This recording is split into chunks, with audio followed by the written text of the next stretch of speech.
കർത്താവിൽ പ്രിയരെ, കേൾക്കാൻ ഇഷ്ടപ്പെടാത്തതും വിശ്വസിക്കാൻ കഴിയാത്തതുമായ അനവധി വാർത്തകൾ കേട്ടിട്ടാണ് കഴിഞ്ഞ രാത്രി നമ്മൾ ഉറങ്ങാൻ കിടന്നത്.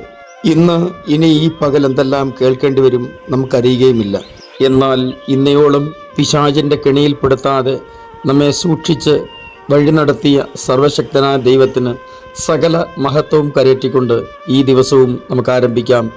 എല്ലാവരെയും കർത്താവ് അനുഗ്രഹിക്കട്ടെ എന്ന് ഞാൻ ആരംഭമായി തന്നെ പ്രാർത്ഥിക്കുന്നു. ഇന്നും നമുക്ക് യേശുവിനോടുകൂടെ യാത്ര തുടരാം.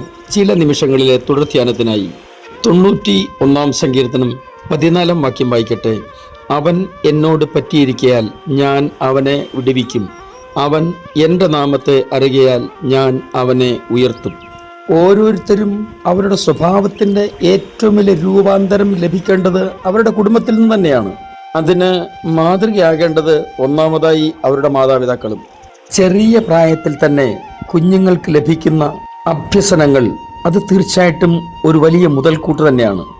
നിർഭാഗ്യവശാൽ പല കുടുംബങ്ങളിൽ നിന്നും ഇത് ലഭിക്കാത്തതാണ് പല യൗവനക്കാരുടെയും വഴിതെറ്റലിൻ്റെ പ്രധാനപ്പെട്ട കാരണമെന്ന് പറയുന്നതിൽ അല്പം പോലും തെറ്റില്ല.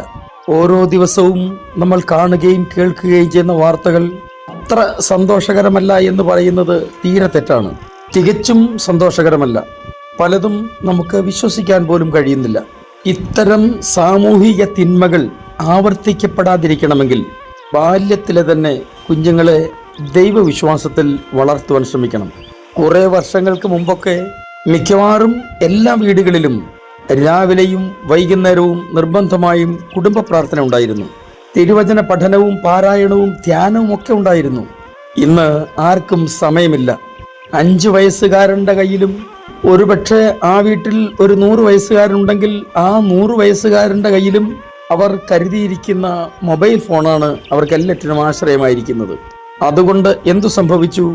ദൈവത്തോട് പറ്റിയിരിക്കേണ്ടത് എങ്ങനെയാണെന്നും ദൈവത്തിൻ്റെ നാമത്തെ അറിയേണ്ടത് എങ്ങനെയാണെന്നും കുഞ്ഞുങ്ങൾക്ക് വേണ്ട നിലകളിൽ അഭ്യസനം ലഭിക്കുന്നില്ല.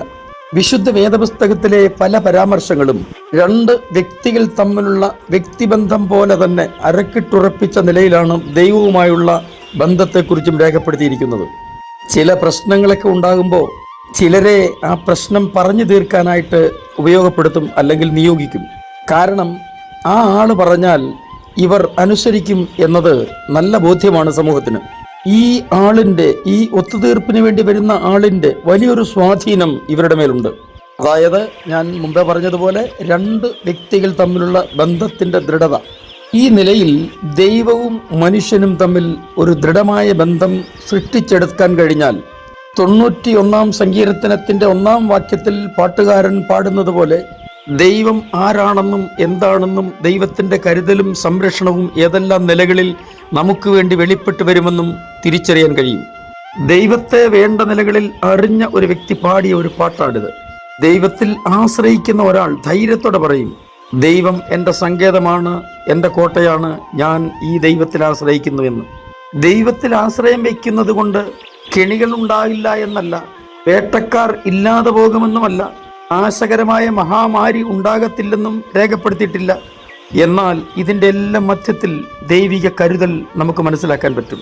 ദൈവത്തിൻ്റെ നാമത്തെ നല്ലോണം അറിഞ്ഞ ഒരു കുഞ്ഞ് അവൻ്റെ വളർച്ചയുടെ ഓരോ ദിനങ്ങളിലും ദൈവവുമായുള്ള ബന്ധം സുദൃഢമാക്കിക്കൊണ്ടേയിരിക്കും. കഴിഞ്ഞ ദിവസങ്ങളിലൊന്നിൽ ഞാൻ ഒരു കുട്ടിയോട് പറയുവാൻ അവരുടെ മാതാപിതാക്കളെ ഇങ്ങനെ വരമേൽപ്പിച്ചു.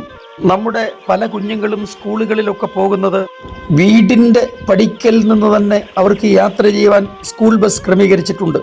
ബസ്സിലേക്ക് കയറ്റിവിടുന്നത് മാതാപിതാക്കന്മാരായിരിക്കും.